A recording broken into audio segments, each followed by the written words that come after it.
Hey everyone, and welcome to Mindset Monday. It's December 7th, and this is the Game Plan U community. This is the Mindset Monday podcast, which gets into those 6 inches in between your ears, talking about life, talking about, thoughts and mindset and how you approach your day, how you attack your day, but also really talking about those struggles that each of us has and how to overcome them and how to work through them.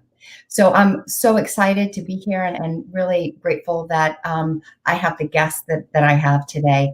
Eric Hewson is an amazing person. We met probably about a month ago, I think, and he was just very gracious to accept coming on the podcast today. He's a former NBA league office senior management professional working with multiple professional sports teams, and had a pivot at a few years back with his mental health, and had to leave all of that and really recreated something for himself that I think is now his life's passion. And he's here to talk to us today, to talk to us about what he's doing with the Same Here Global Network. And so I'm going to let him talk a little bit more about that. So I'm going to bring him up here. Eric, thank you so much for being here today. And thanks for being a guest on the podcast tonight. Thank you for the kind intro about our initial conversation. That make me seem like I'm a nice guy. So I guess I've got a good solid platform to start with right now. I'm pretty sure you are. So given everything that you're doing, I know that you are. So why don't you tell us a little bit about yourself, a little bit about your background, about your history, and kind of how you got to where you are today. Yeah, stop me if I go on too long, just because the story kind of, unfortunately, is a long one, but it's important to tell the details. And so you mentioned working in professional sports and, dream job out of college, working for the NBA league office, and then get to go to work for a number of NBA teams, transfer to a number of NHL teams, get a chance to go to the Stanley Cup final with the Devils in 2012. And that leads to an opportunity in Florida. A new ownership group comes in, purchases the team, and brings in a CEO, a gentleman named Matt Caldwell, who's still there. And then I came in as their CRO, their chief revenue officer. So they kind of blew out the business operations and let us build it from scratch, which in sports is a dream opportunity.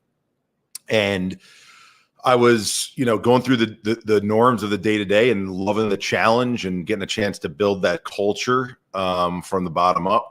And about 6 months into my tenure there, I started to notice I was losing interest in things outside of the office. And, like a lot of probably professionals and executives in high-level, high-pressure situations, the thought was, well, this is the world's way of telling me I need to focus even more on work, which is ridiculous looking back on it now, but that was the thought back then. And so, the fact that I didn't care about going to see friends as much, or didn't go on dates as much, or didn't go to the gym as much, it kind of, I hyper-focused even more on the office because that's where my brain was able to focus.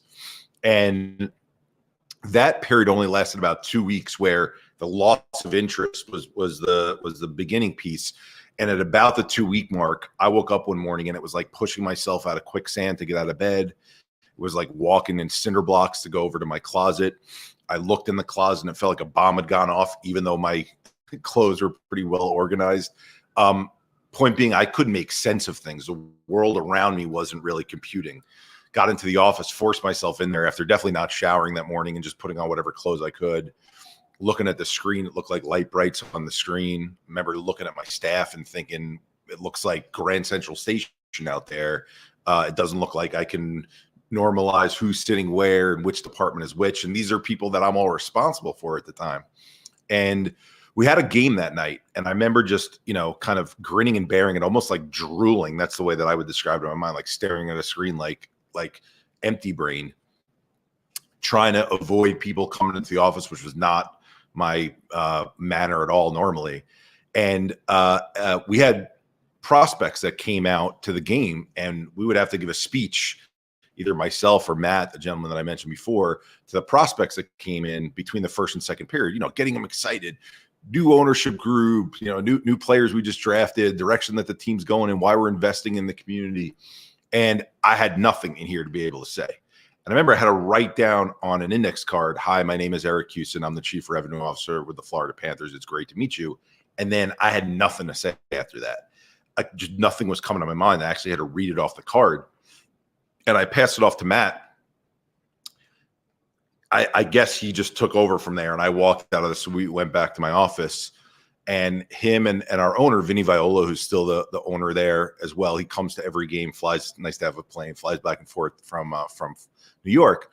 And they came to my office like, Eric, we just want to make sure everything's okay. You know, could tell things didn't seem well up in the suite, not calling you out by any means, just want to make sure you're all right. And I said, guys, I don't know what's going on with me. I don't know if I have a brain tumor. I don't know if I have a traumatic brain injury from the time I was younger, playing sports, and it's just now hitting me. I don't know if it's this mental health thing. So to give some perspective, this is the beginning of 2015. So at the time, no one was talking about mental health. Like, we're not talking about enough right now. If you can imagine 2015, it wasn't a blip on the radar screen, really. You know, they had a couple of people in the sports world who'd kind of come out, Brandon Marshall, Meta World Peace a little bit. But no one had really addressed it by then. And so remember, my owner was super supportive, military background, West Point grad, looks me in the eye and says, Eric, take as much time as you need, 1 month, 2 months, 3 months, come back, hit the ground running. And when I heard 3 months, immediately my mind went to it. And I'm trying to think of who your listeners would be, is positioning, my experience was how they would be seeing in their head. My identity and my purpose as an individual was Eric, the sports executive, right? So the only way that I'm getting back to feeling normal is if I can get back to that job. So when I'm hearing 3 months, like, okay, what context do I have to know how long it's going to take me to heal from whatever this is? And I thought of the commercials I've seen on TV, which are pharmaceutical commercials, which show not even a person anymore. It's literally a cartoon character of a blob that has a sad face on it. And there's clouds covering it, and the music is sad and it's all gray. And then 15 seconds into that 30-second commercial, a pill gets introduced, beautiful music starts playing, the blob's sad face becomes a smiley face, the clouds go away, the sun starts shining, and everything's great, right? Now, I didn't have the belief that it was going to be that simple, but what I'll share with everyone in the context of this mental health space is that, we grow up and we take a magic pill when we're younger, which is called an antibiotic, and when we have strep throat, bronchitis, or pneumonia. So we're already ingrained to believe that when we don't feel well, we take something, that something with sleep makes us feel better, right? So why wouldn't we think drugs are the panacea? That's what gets us better. When we're feeling run down, tired, exhausted, foggy brain, that feels kind of similar to those other 3 childhood ailments that I spoke about. And so I came back to New York, left all my stuff in Florida in my apartment, thinking, again, 3 months is plenty of time. Even though I feel like a bomb just went off, I'll get back to myself. And that was the plan. But I ended up instead spending 2.5 years laying horizontal, staring at a ceiling, what I call no original thoughts in my head. Like, I would wake up, most people, I got this to do today. I've got to make breakfast. I got to get the kids ready. There was nothing. I would wake up and I wouldn't even know why I was there. I was just counting paint chips. And during that 2.5 year period, I tried over 50 different psychotropic drug combinations. So every SSRI, SNRI, MAOI, and tricyclic, none of them worked for me. I then was told to do TMS therapy.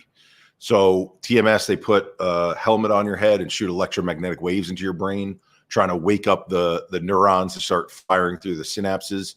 23 sessions in, I can't fall asleep that night. And I stay awake the whole night. And the morning of the 24th, day of the 24th, I remember looking at my counter, and I never want to leave my room. So my pills were all up there, and I'm literally sitting on my hands because this thought is playing on my mind and repeat over and over again. Swallow that bottle, swallow that bottle, swallow that bottle. And it was the first example that I had of a suicidal ideation, but I didn't know what that was, right? I'd never experienced it before, and nothing bad had happened in my life, like in the 2.5 years I've been going through this. So for people who think like a suicidal thought is based on you break up with your husband or wife, right? Or you lose someone in your life, and now all of a sudden you're suicidal because you're sad that this thing happened. That's not how it works. We'll get back to suicide probably later on in the conversation, but that was just that experience was enough to scare me into not being able to control my thoughts to go voluntarily into a psych ward, right? A term that most people don't like to use and would never want to associate with their own name. And I'll spare the name of the psych ward for the purposes of the remaining part of this story. Is the first day I'm there, I'm meeting with the attending psychiatrist, who is the top doc according to the plaques on the wall. And so I'm figuring I'm in the best place that there is in the Northeast, in the middle of Manhattan. And she looks at my chart, looks up at me and says, "Eric, you've tried everything there is. Your last resort is to do shock therapy." And, like looking at your reaction, most people's reaction when I tell that story and they hear shock therapy, they're like, "That's still done in 2020? That's still done?" I wasn't as shocked at the shock therapy. I was more shocked that she said your last resort. Because when you're a competitive, stubborn bastard, right? Like, you're willing to try anything there is. And for this incredible practitioner who's supposed to be world renowned telling you that this is your last resort, you're like, really? I've tried everything? And so without any better, advice, and my parents, certainly this is the first time they had gone through something like this. So we didn't really know where to turn. And so I had 12 sessions of ECT, electroconvulsive therapy, where, if anyone doesn't know what it is, they put electrodes on your brain. They put a oxygen mask over your face, put a blood pressure cuff on your ankle, and they shoot you with propofol, the stuff that Michael Jackson died from. And they put you under general anesthesia. And they shock your brain while you're under general anesthesia, hoping that it essentially restarts. Kind of like, my computer's not working, let me keep hitting the power button, hoping that'll work. And so, not surprisingly, since that's the way I describe it, I'm skipping a lot of the details of the misery of the shock therapy. If you want, we can go back to that later. Is I leave the hospital after 5 weeks feeling no better than I had the whole 2.5 years prior. And so I retreat back to this twin bed, at 6'4", 240 is not a comfortable place, but that was my only safe spot. And figuring my life is over, unless, this was what was going through my mind, Merck or Pfizer or one of the other pharmaceutical companies makes a magic pill that does work for me, whereas all the ones that they've invented for the 40 years before that haven't worked, or more than 40 years even for that matter. And this is where the story starts to turn. So my parents are both former educators. Father was a principal and mother was a language teacher. And so they go to these continuing education courses all the time, and things like, world politics and agriculture and poverty. And well, this particular course was on integrative breathing practices. And I joked with you when we were talking before, I didn't know the term integrative, and I'd never done a breathing practice before, so it didn't really resonate with me where they were going. And I remember my mom runs back that night, and she comes up to my room, says, "Eric, you have to meet this woman, Donna. She's amazing. She treats differently than all these other practitioners." And so, sure, I'll go meet with her. And I sit down on her couch, and every other doctor I'd been to for the 2.5 years prior had asked me, "Eric, what are your symptoms?" Okay, write it on a notepad. Based on your symptoms, here's what your diagnosis is. Based on your diagnosis, here's how we're going to treat you. It's not what the experience at all with her was. She just goes, "Eric, tell me about your life. Just want to know about you." Right. And not in like a Freudian talk therapy way, not in like a tell me about your relationship with your parents starting at 3 years old. Right. So keep in mind, what I'm about to share, it's the only life I knew. So to me, it doesn't sound so strange as I'm sharing it of what my memories are as a child. But when she's hearing it, her jaw is dropping as I'm saying it. So I'm in the middle of 3 boys, and starting at 8 years old for the next, almost 20 years, here's what my life looked like. My older brother broke his femur bone in a sporting accident, literally cracked it in half, and was put in traction and then a body cast for a year and homeschooled. Heals from that, and a month later gets diagnosed with ALL, children's form of leukemia. So 5 years of chemo and radiation in the 80s. It's certainly, the survival rate is not as high as it is now, but miracle, he goes into remission, and the family celebrating. As if there's a cadence to it, a month later, he's in a Jeep Wrangler with his friends, open top, open back, no seatbelts in the back. Car loses control. He flies out of the back of the Jeep, lands on the Meadowbrook Parkway here in New York, cracks his head open, loses partial vision in his eyes, in ICU for a month. Heals from that, goes to college. Things are going well in college, but starts to feel pain in his knee. And they do all the sports medicine testing, and that comes back normal, but they do blood tests, and the blood tests reveal that his cancer's come back. So now they decide they have to give him a much stronger chemo regimen. And now 10 years later, the drugs are much stronger, so they can do that. They really want to knock it out of his system. But keep in mind, when you're giving much stronger chemo meds to knock the bad cells out of the system, it's also knocking out some of the good cells. It's not as targeted as we'd like.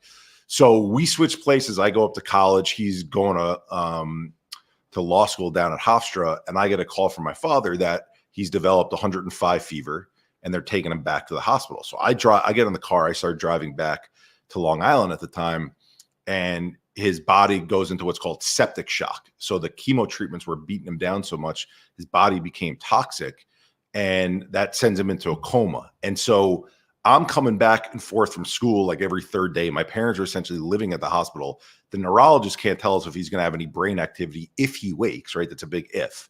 But again, miracle, 3 months. Like usually like people wake from a coma, it's like a week after, or you hear the movie story of like they have a beard and they've been in for 7 years, right? So 3 months he wakes, miracle again. He's got his full cognitive faculties about him. But they find out that his kidneys have failed from the rigor of the septic shock. He needs to go on dialysis.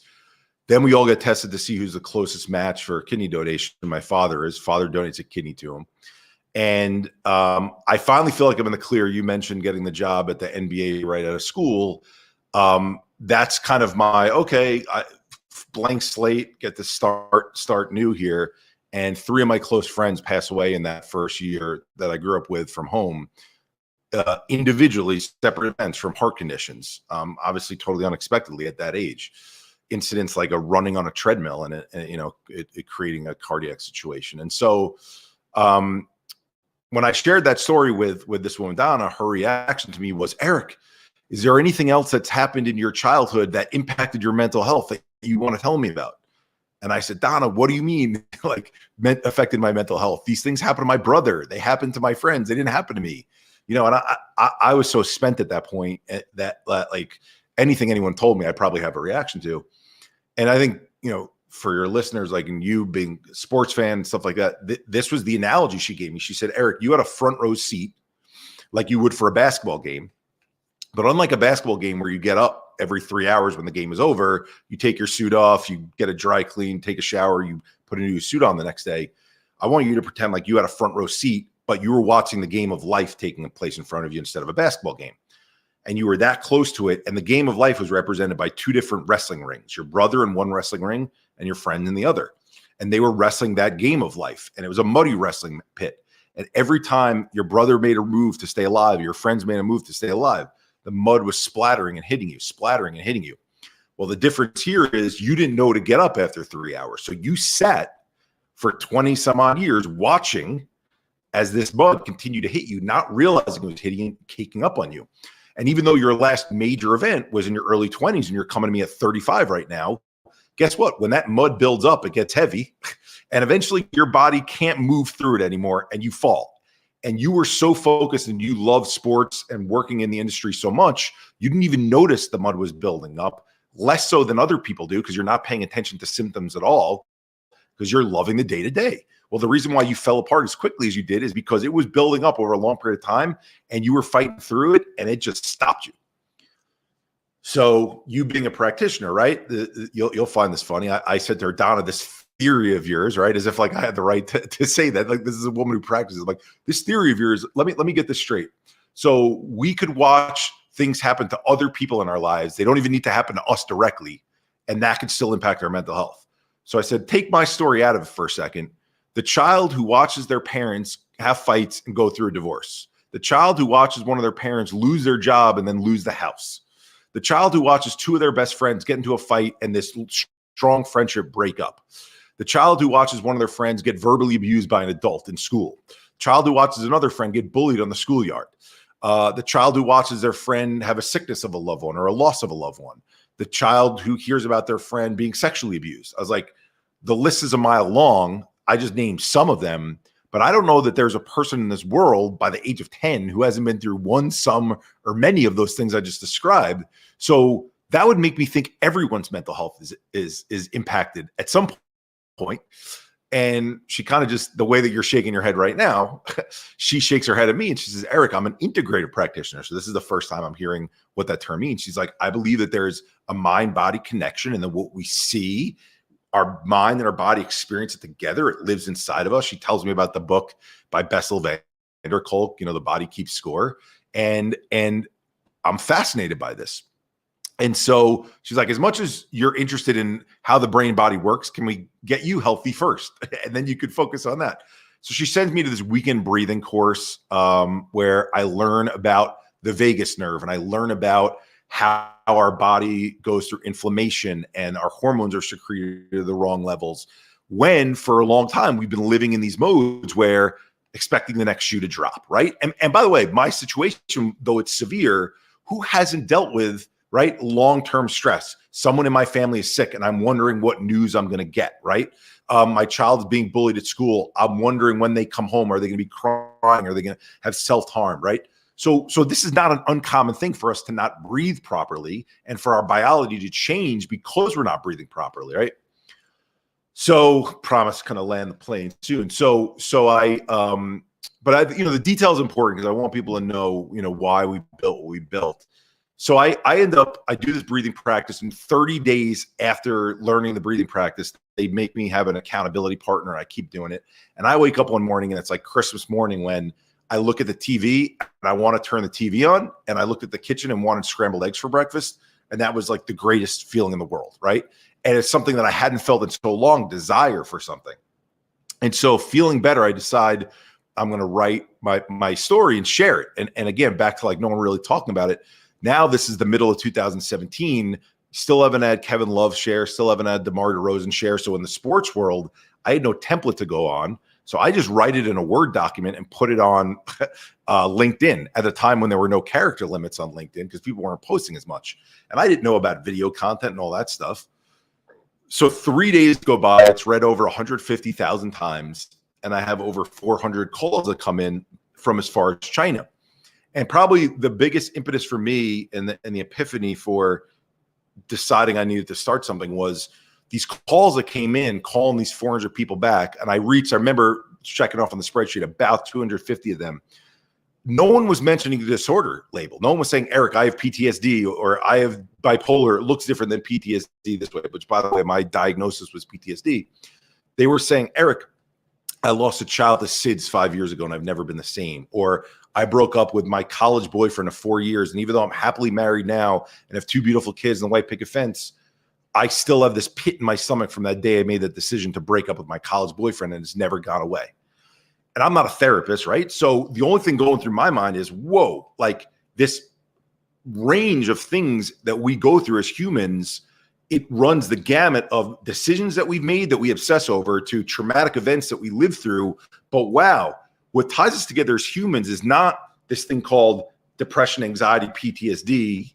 What ties us together is that we all face challenging life events. And those challenging life events, while they're unique to each of us, there's similarities in that uniqueness. Why doesn't our society understand that it's all of us and we're all facing difficult life challenges? And so I went to all these nonprofit websites. I was going to, this is where I'm saying I was going to end it. I was going to go back to work in sports, and I was just going to give my sports contacts to whatever organization out there was talking about this in the right way. And I look at these websites for the largest nonprofits in our country, and I see 3 things that are moving the conversation away from at least how I felt as a marketer we needed to discuss this.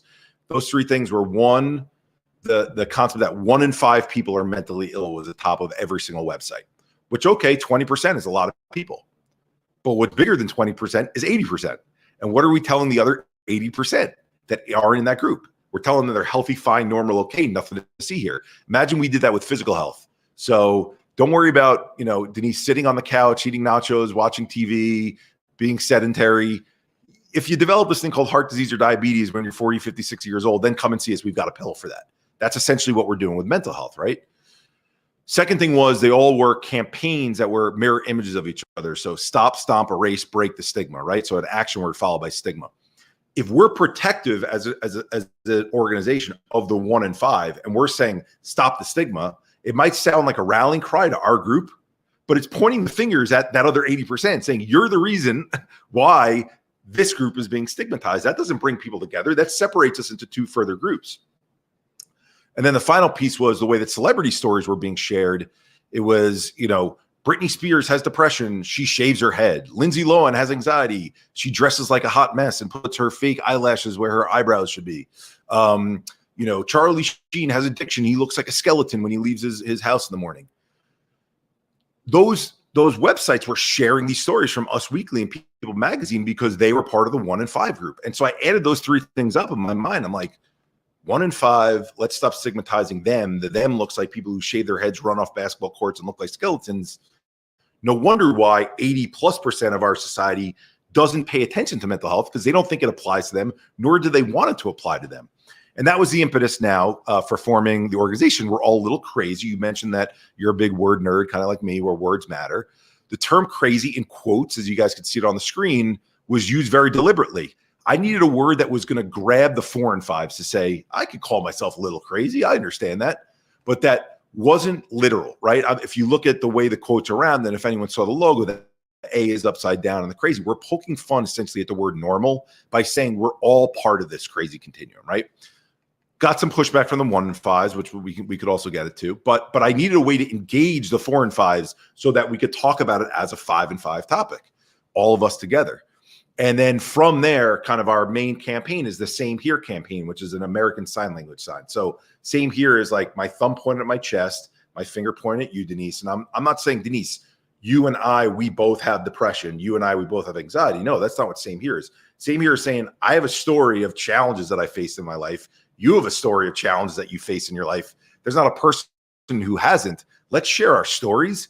We'll connect way better through that. And we don't ever have to say stop or stomp the stigma, because what will break that stigma apart is showing that all of us are part of this continuum and all of us have a story. So I know there was a big background to it. I didn't even get into programming and all that stuff, and I spoke so much for like 25 minutes. But the point of it was, I wanted at least people understand that this idea for where we need to go and the paradigm shift we need to see in this space is built out of a lived experience. And I think that that's how most change, movements happen, is by someone going through something difficult and then trying to make sense out of what their struggle was. Yeah. No, I love it. And first off, let me just say thank you. The fact that you tell your story so eloquently and so thoughtfully is really appreciated, and with such great detail, because people just don't get it. They don't understand how intensive and overwhelming it can be to have a mental health issue. Now, that being said, there is a continuum of struggle, right? It could be that someone is, they kind of get everything done they need to do, but they just don't do it with the same amount of verve or energy as they would like to, or as they have in the past. And there goes the dog that we were talking about a little bit early. Sorry about that. But also to the other end of the spectrum, where there's just, someone who like you cannot get out of bed and can't find a treatment that, that works or is effective. And so that is such a huge continuum. And so the fact that you share your story and you tell us so eloquently is greatly appreciated, because I think that you touch a lot of people when you do that, and there's so many people that can learn from your story. And so I just want to say thank you for that. And the fact that you went through this, right, for 2.5 years, struggled, finally figured out that there's a connection between your head and your body, right? We're cut off here as a society. We think just use your brain, keep going, you'll figure it out, push through, punch through, and use brawn and force, and you're going to get it done. And that's not reality. It's just not. And there's consequences as you were saying that, Denise, I was going to say one of the reasons I believe why mental health complications are so difficult to improve and get out of is because when we have something wrong with us, we break a leg or we tear a ligament in our knee, we cerebrally think through the way that we're going to get better. I need to start rehabbing to do this. I need to go to the doctor to get this rod put in my foot. When we go through things where this starts to feel out of whack, and this connection, which we don't realize is a connection when we're doing it, we start to perseverate and think more and more, wait a second, why do I feel different? I just tried this morning and it didn't make me feel better. So Well, guess what happens? The more we think our way and try to think our way into fixing it, the deeper into the hole we get.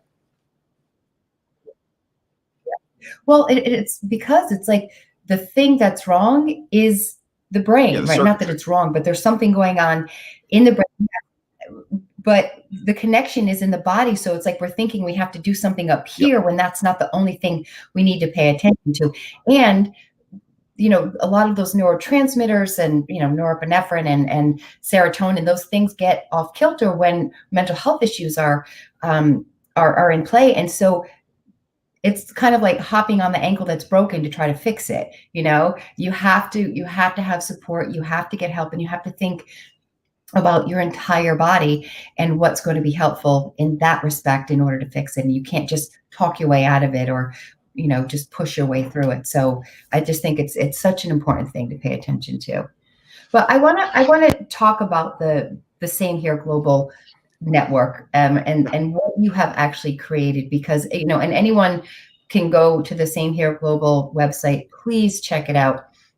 Like Eric said before, and we were mentioning on our last call, there are little t traumas and there are big, capital T traumas, and each of us can be impacted in different ways from it. And it doesn't matter whether you're just struggling a little bit or whether you're struggling a lot. Any type of struggle means that you should pay attention to it. If you get a headache one day, that's not a huge thing. It's not a huge health issue, but it could be part of a larger issue. Number one. Number two, you want to get rid of that headache that day. So you're looking at ways to do that. And so Eric's website is a great resource for this, because there is so much on the website. And just going through it over the last couple of weeks, I love it. I mean, first of all, you're talking about healing the body. You're not just saying heal the mind. You're healing the body. And to do that, you have programs, events, services that target specific populations where there may be a lot of stigma in school systems,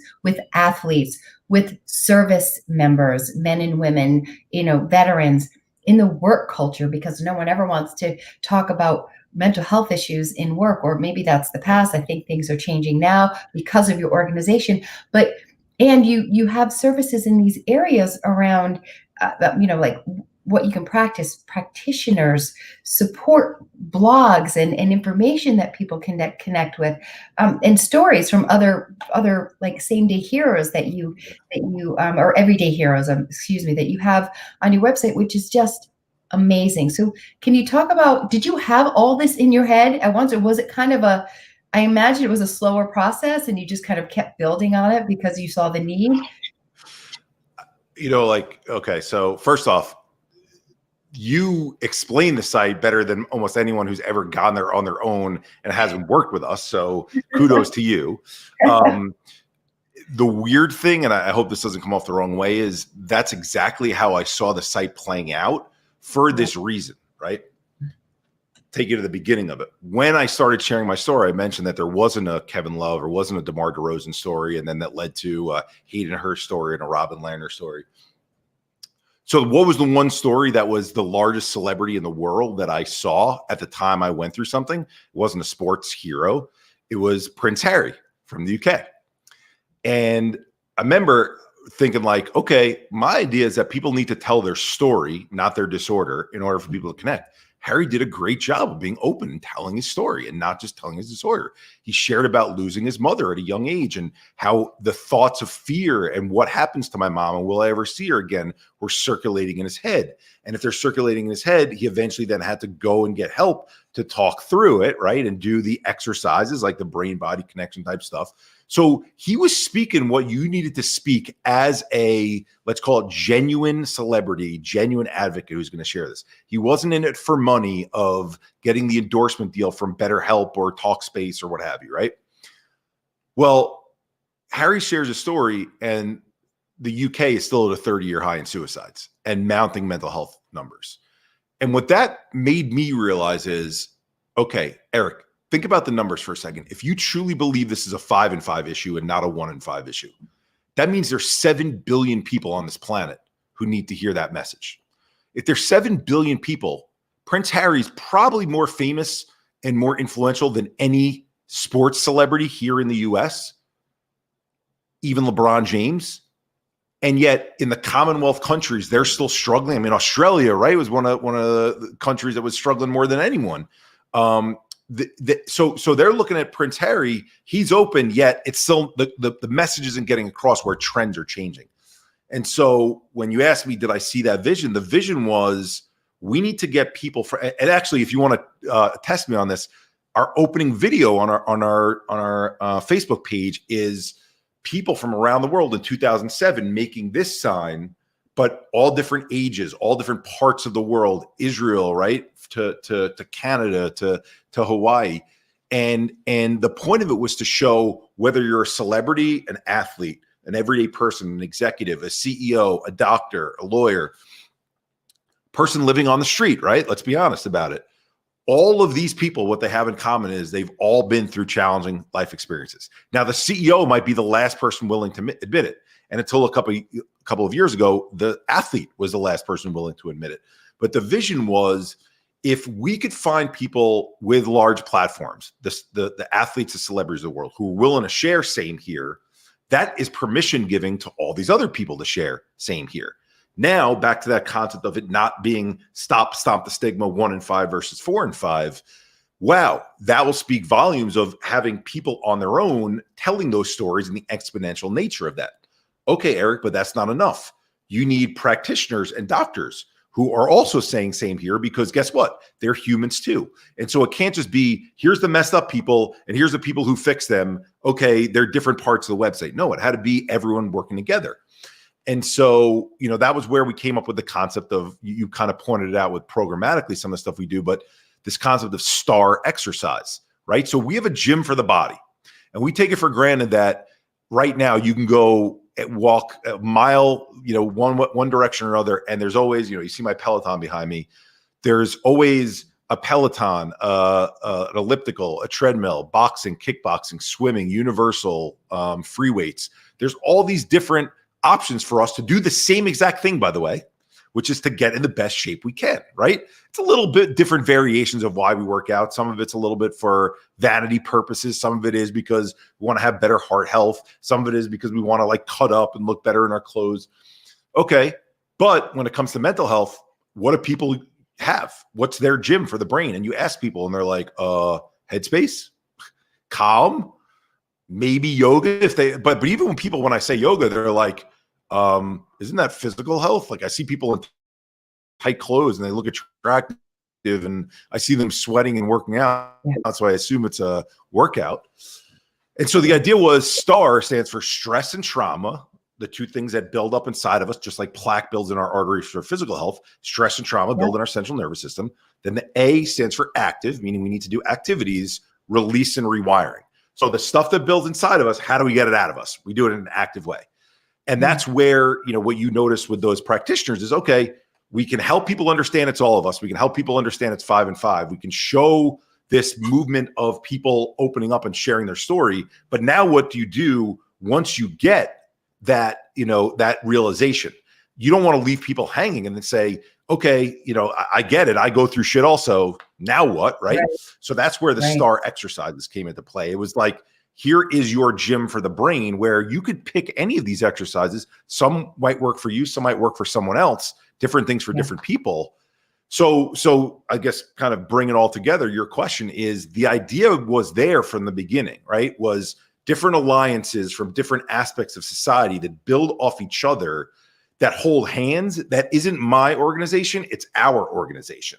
And if it becomes our organization, it's a living, breathing thing that grows on its own. And then I'll, say this, which is pretty cool. Update literally yesterday is, the NFL had the my cleats, my cause, or my cause, my cleats day yesterday. Yep. I didn't know this until Friday. The running back for the New York Jets, a guy named Ty Johnson, chooses our charity. He gets his shoes painted in our colors. That I find out through his Instagram post. I reach in. I'm like, dude, you got to be freaking kidding me. He's like, no, man. He's like, I love what you're doing. That's awesome. But what you see what that does, Denise, is it tells us that we're onto something, in that I'm not having to reach out and ask for people to share their story, ask for people to be endorsers. They get the idea on their own. And then when you've pushed the boulder up the mountain and keep pushing it up because you're trying to create that paradigm shift, The second Right. it starts to go down the other side of the mountain, that's when it starts to get really exciting. Yeah, and I love that. I mean, the fact that your website is so comprehensive is amazing, and it so there's something for everyone, right? You can go on there, and literally, depending on what it is you're looking for, whether it's a small workshop in a school setting or to do a corporate event, or if you're just an athlete looking for support or some specific exercises you just want to hear and feel like you're connected with other people who are going through the same thing as you, you can find it on your website, which I love and I think is so important because and the piece of this that I think is so important is the fact that you have a school program. I know we talked about this last time. New York State just this past year was the first, within the last year was the first state ever to implement a mental health education curriculum. We talk all the time about how to prevent a cold, how to be physically healthy. Like you said, if you've got high cholesterol or if you have this, do A, B, and C, but we are not taught even what the symptoms of mental health are. And the earlier you do it, the better. The earlier you can, because people know, oh, I'm getting a cold because I'm getting stuffy. I have a sore throat. They know what it is. If we didn't learn that, people all the time would think, oh, what's happening here? I don't know how to take care of it. I don't know how to do it. So we to have this mental health education in our school systems is, in my opinion, one of the most important things that we can do because, and you alluded to this before, I think sometimes people don't even know that they have a mental illness and they just think they're grouchy or they're just a tough person. This is just who I am. And they're not even aware, that CEO that doesn't want to talk about it may not even think that he or she has a mental health issue because they're just pushing through. They're, being just unaware, but also Yeah. just maybe they're a little bit, they just think, oh, I'm just a, challenging person. This is just me as a leader. So I think having education in the school system so people are learning from a very young age what this is about. This is not something to be embarrassed about. This is something you can ask for help for. Here are the resources. Here's what you can do for yourself. And the third thing I'll add to that is because so many kids are going through things like you went through in your childhood and didn't know that it was even traumatic, right? So aside from the symptoms you might have been having at the time, maybe you got a lot of stomach aches when you were in school. Your mom didn't know, oh, Eric just gets stomach aches, or you had a lot of headaches. You didn't even realize that was happening to you. And so, it just, for me, highlights the importance of having that curriculum. So I love that piece of your website.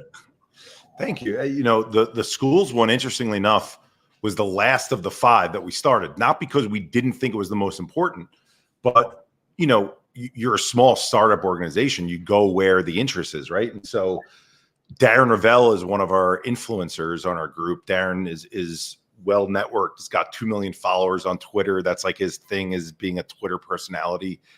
That's his, I'll let him kind of do that thing. And so colleges were reaching out. And so we did a college tour of 15 of the largest college campuses in the country, from USC to Michigan to Cornell to Indiana. And what we were seeing was kids, I maybe shouldn't call them that, but I guess when you're a little bit older, you can say that, but 18 to 22-year-olds not looking at their phones for 2 hours that we're in there and paying attention and like gasping at things and, actually making eye contact and asking questions at the end. And it didn't matter if it was a room of 200 people or a room of 1,500 people. There was vulnerability created in the room, and that vulnerability created the safe space where they were willing to share, even though their peers were in the room. And that was the amazing thing. So then back to your point about how important schools are. So I think I gave you the date. It was July 11th of 2018. So it really was only a year, only because COVID has killed a year, right? In a way, of the school year was when New York State required the mental health education, being the first state to do so. And so we had, as an organization, have been presenting to this group here in Long Island that's called BOCES. BOCES is kind of like the state wing of the schools that helps fund a lot of the programs. And we ended up creating them, and the alliteration is easy, but the St. Pure Schools program, right? And what I want to emphasize, just for anyone who's listening, there's tons of programs out there. This is not a pitch to use ours, but this is a pitch to say, make sure you're doing this as a school district. Is It's not enough to have a speaker come in, and it's not enough to have a curriculum in a box that you play off of your online, tools that you have in school. All that does is it checks the box, but kids can't make the connection. Students don't make the connection with their parents. Teachers don't make the connection with their students. You need a culture changing vehicle. You need people that come in and think of every stakeholder. Think of the teachers, think of the administrators, think of the parents, think of even the community members, and tie themes together so that you're all speaking the same language. Like you spoke about that mental health lives on a continuum. So for the school community, we created a scale. We call it the Same Here scale. And it goes from thriving, gliding, surviving, fluctuating, struggling, sinking. Now, back to your point that we all live at different places in severity. The severity doesn't have to be, I'm mentally ill and I'm mentally healthy. No, you could be struggling, you could be sinking, and you might have traditional mental illness, but you're going through a tough time. You could have mental illness and you're sitting in the sinking, struggling case, but I know plenty of people who have bipolar and would be considered, per the DSM-5, mentally ill, but they're taking their medications, they're doing other activities, and they probably find themselves in the gliding area and they're doing okay, right? So this concept of I'm either, and think about what happens to us in schools when we grew up, right? It was like, Denise is the bad kid, she has to go to the guidance counselor, right? That's what we thought. It was like, you're the bad kid or you're the good kid. It was binary topic. This takes that away and says, let's change the culture. Everybody goes through things. We all fluctuate up and down. There is no shame in us sharing that we fluctuate up and down. Let's talk about it. Last piece on the schools is one of the best lines I heard was from a superintendent we work with. He said, Eric, when folks like you come in and we do programming, so we get pushback from the teachers because sometimes they'll say, oh, we already have so much on our plate. How much more can we put on our plate? And his answer is social and emotional health is the plate. If you don't have a plate, you can't put more on it, right? A kid's not learning math, science, geography if their plate isn't stable. So, let's make sure we take care of the important stuff, which is kids need to have a clear mind. They need to feel good. They need to not be thinking about how do I come across to that other person and I'm worried about what's going on outside of school or I'm getting into a fight with Timmy. If that's all that's occupying in their mind, they can't learn. Absolutely. I couldn't agree more. And it's just so important. So let me ask you this. You brought up COVID. How has your organization shifted or changed or just kind of pivoted with this whole, global pandemic that's happening, and how have you responded to it? So on the school side of things, we were fortunate that, so I have a gentleman who works with our team now. His name is David Heimowitz. He was a county social worker for Nassau County. He was like the mental health guy for Nassau County for 20 years. And eventually this is humbling. He saw what we were doing. He's like, I want to be part of a team, Eric. How can we make this work that I could work with you? And so we went to 6 schools. We call them the Same Here 6. And we pitched them on each taking a piece of David throughout the course of a week and throughout the whole year, but they're each portioned out, throughout the course of each week. And so David lives in those districts each week. And so in some cases he's face-to-face, in some cases it's online. I'll do Zoom calls with them where I connect with them when he's in the schools with them. And we'll split up the work a lot of times just because I'm not only focused on school. So I might do programs with the students, whereas he does them with the adults, teachers, school professionals, et cetera, right? That, look, the simple answer is how do you adjust to COVID is you do more virtually, right? But schools are like, well, that's not as good as in person. You're right. But look at the trade-off here. If you don't address it right now, you're going to be in a much deeper hole when you do come back face-to-face. So do you wait until it's more impactful face-to-face, or do you start to lay the groundwork? One thing I will add is for any schools that are thinking about this, we had to add a lot more program than we didn't have before. So our programming is social emotional learning related and professional development related to social emotional learning and trauma and big T and little t and all that stuff. But we had to take a step before that, which was how do we deal with crisis and transition periods, right? Because if you don't get the teachers and the school professionals, let alone the students, feeling comfortable that we understand what you're going through. Let's talk about what you're going through. How do we best handle what you're going through? What's the right way to strive during this period? These teachers and these administrators are going to school traumatized and on the end of their rope themselves. How are they going to help the students if they themselves don't feel well, right? So a lot of it is extra work this year than what it normally is. I'll say the one upside of a lot of virtual talk is because you're not in a setting in a room live, more people can ask anonymous questions to you on the chat. So it opens up, and we have that feature available, right? We give them a link before we go face to face, and they can always email us questions in advance or email us in real time, and it comes up on our phones. But there is something about this behind the screen experience when you're not raising your hand in front of your fellow, 200, 500, 1,200 peers, that anonymity allows you to be a little more open. So we've seen a lot more pretty deep questions being asked during this period. That's awesome. And I think everyone's had to pivot during this, obviously during this pandemic, and out of necessity. And so I'm glad that you were able to stay connected with the schools. And you're right. I think that teachers need this just as much as the students. I know we focus on the students, but if the teachers can't or don't feel supported, or they feel like they can't keep their head above the water, then they're not going to be effective in the classroom, whether it's in person or online. So that's any time, right? That's not even during COVID. And that was a hard lesson we had to learn, because I mentioned that schools, we came after colleges. We used to get called by schools early on saying, what's your program for our students? What's the assembly look like for the students? And then we decided to say, we're not going to do a student program and assembly until we do something with the teachers and the school professionals, the administrators first.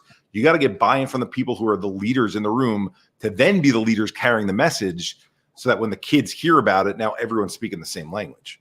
Totally great. It's funny because I was in discussion with an administrator from a private school in Connecticut, and they wanted me to come in and develop this 2-year, over the course of 2 years, this mindfulness, reflective self-care, emotional intelligence program, and we're going to get started next month. And so it kept talking with the administration. Oh, we're so busy right now. The teachers are so stressed now. We can't start now. We're too busy right now. We can't start now. And there were all of these reasons why they couldn't start. And I kept saying, these are the reasons why you need to start, right?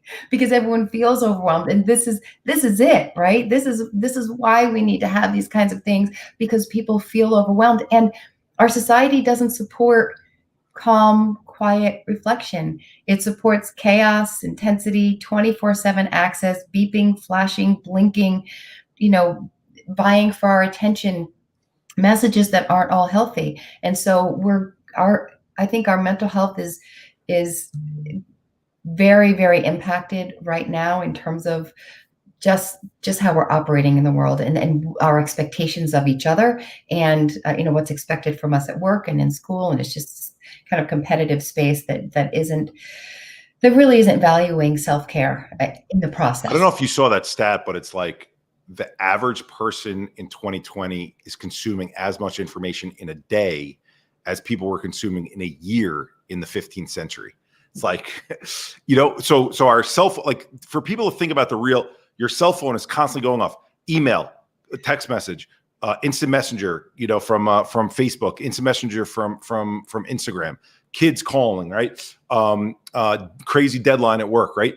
Compare that not even to the 15th century, compare that to the 1990s, where you had a dial up to AOL, people who kind of figured out how to use it. You had 3 emails to read, you've got mail, right? Like, of those 3, and you got back to those people. Right now, the consumption, and what that does is our system is based on energy, the mitochondria that makes the energy from the food and the air that we breathe. So if we're using up all that energy by using the somatic nervous system over and over and over again, well, when we go to bed at night, we have no energy left for rest and digest and recharge. Mm-hmm. So to your point of why are we seeing all these numbers the way that we're seeing them because our brains they can't adjust as quickly to how the technology has adjusted. Yeah. So this influx of overload of information, we're using up all that we have, and we're waking up the next day more exhausted than we were when we fell asleep. It's not a good recipe. Yeah, certainly not. And without any tools to combat it, or any attention or focus on the well-being of people and brain and body connection. So I totally agree. And when you think about it, or let me ask you this, what has been the response since you've started the organization? What are you hearing from people who are utilizing your website, who have gone to your workshops? how do you see things changing now as a result of the Same Here Global organization? We're all a little You know, crazy. so I always use sports analogies because it's what I grew up knowing. And so you used to ask, like, why is Michael Jordan not the best coach or general manager? Why is Magic Johnson not the best coach? Obviously, there's a couple of exceptions where a very good player also ended up becoming a very good coach. But I believe the reason is they saw the court so clearly that it just came naturally to them, right? Mm-hmm. Once they figured it all out. It's hard for them to go back to that place to remember what it was like before I saw a play, before it develops, before I saw that this seam opens up, right? And so what I'm noticing is, as I share my story, like I did with you, and I'm sharing philosophically how we think there needs to be a paradigm shift, I see the light bulbs go off in the people's eyes who get it. And they're like, that's it, right? And so we're capturing those people. But the challenge for those of us in the organization who speak about it every day, we see that clear path. You were asking, like, was the website going to look like that before we ended up, developing to this point? Yes, that path was always there. But if you think of it almost like a forest from a 30,000 foot view, we had to plant a lot of Same Here trees that weren't connected to one another, so that eventually from 30,000 feet, you could see a Same Here forest, which is everyone's holding hands, understanding one another. So I've seen the change in terms of people who get it, right? And what's probably most rewarding is when schools, when offices, when colleges require attendance, and that people come in and they're like, another mental health presentation, right? And then you hit them with, I got my brain shocked 15 times. Hold on, right? Yeah. You can hook people in with your story, and then you start to play with their intelligence in a way to be like, I'm going to challenge you here. Why don't you think about this the way that I'm describing it? And so it's not everyone in the room, right? Let's say it's 30% of the room. Well, that 30% is 20% more than who were getting it before, right? And so you start to see their wheels turn, and now all of a sudden they want to jump on board and do stuff with you too, right? They're like saying, can I share my story? Can we build a club here at school? I really like this message. We've gotten calls from people being like, I just like the logo. Am I allowed to just cut the logo out and put a sticker on my computer or my knapsack? Like, that's the type of kind of buy into a concept that we're trying to create. It's a lifestyle, right? And so that's what I've seen, which has been the most rewarding, is that lifestyle type of change. But it's look, people are like, Eric, don't you think we're in such a better place right now? And my reaction, I was like, not really yet, because if the underlying foundation is still 1 in 5 in disorder, well, if we have a celebrity that comes out and shares their story and everyone's cheering, more and more people are sharing. Well, if all they shared was, I have anxiety, and anxiety led me to panic attacks, you're the champion for the people who themselves identify with the 1 in 5 panic attacks and anxiety. But we're further reinforcing to the other 4 in 5 that this isn't a topic for you. Right. So we're still fighting that uphill battle to get people to shift away from the way that we've seen things before. Don't assume just because there's more talk, that more talk necessarily means that things are getting better. Yeah. No, it's so very important. And so I want to ask you this. We're kind of nearing the end. I've got a couple of questions for you here. What would you say to a CEO of a company right now, or a founder, someone watching right now? What would you say to them in terms of how to embrace mental health issues and how to incorporate it into their company if they're a little bit tentative about it, or if they're unsure about what that's going to look like in their culture, or whether people will receive it well? What advice would you give them? I've turned down work from corporate offices unless they agree to this, which is, if they're going to pass it off to their HR department and say they're going to run it, that's your contact, and the CEO and the C-suite folks are not involved, there's no point in working with that organization. And that's nothing against the HR folks. I want the HR folks involved. I don't even mind if the HR folks take the leadership role. But when the employees don't see the CEO sitting there going through the presentation and then being vulnerable themselves, and when I do sessions with CEOs separately, I talk about the difference between talking about something personal versus talking about something private. You don't need to talk about something private, but you do owe it to your staff to talk about something personal. Because guess what? The person who's the account executive, who's looking at you as the CEO or the CMO or the CRO, they're saying, my path getting there is to do what they're doing. If what they're doing, and I'm going to get very specific right now, is the male who's wearing the blue pinstripe suit with the pink tie and the brown shoes and they're Teflon Don coming in every day and there's never anything wrong. Everything's always perfect. And the only time I'm ever angry is when business doesn't go well and then I get mad. You're not being a human being. You're not allowing your staff to be a human being. Psychological safety, and there's many studies of this, is the number one determinant of team success. Obviously, there's different ways to measure team success, right? So it's a little bit, the soft sciences. But leaders have to understand, don't even begin to invest in this unless you yourself are going to take it seriously. And I have plenty of examples, if they want, of CEOs starting off the presentations with me and where I didn't even know they were going to do it. We're in front of their entire employee base and they go, I lost my cousin 2 years ago, and I haven't shared this, but I would have to leave the office early 3 days a week for that first month afterwards, where you guys thought I was going to meetings because of how much in pain I was, right? Like, talk about something that's going to capture everyone's attention. By the way, that's not private. That's not something that's so private that needs to be, you're sharing that you're a human being, but that allows everyone else to take a deep breath and say, wow, okay, I can get to that CEO spot by still being a human being myself and being open about my stuff. Great.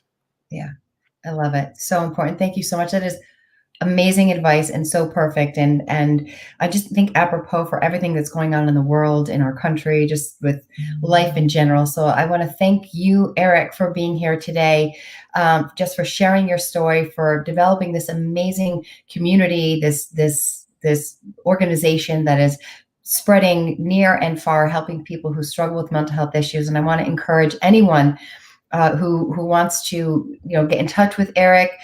This is how they can contact you on Twitter, Facebook, and Instagram. This is your handle. Reach out to him if you have questions. If you want to learn more, go to the Same Here Global organization website, samehereglobal.org. Again, thank you so much, Eric, for being here. I greatly appreciate it. Again, this is Mindset Monday. I'm Denise, Zack. If you want to get more information from me about the podcast, if you want to be on the podcast, if you have a story to share, I'd love to hear from you. You can reach me at denise@gameplanu.org. From the Game Plan U community, I want to thank you from the bottom of my heart, Eric, for being here today. Greatly appreciate it. And just have a great week. Thank you. Thank you so much for having me. I really appreciate it as well. You're welcome. Take care.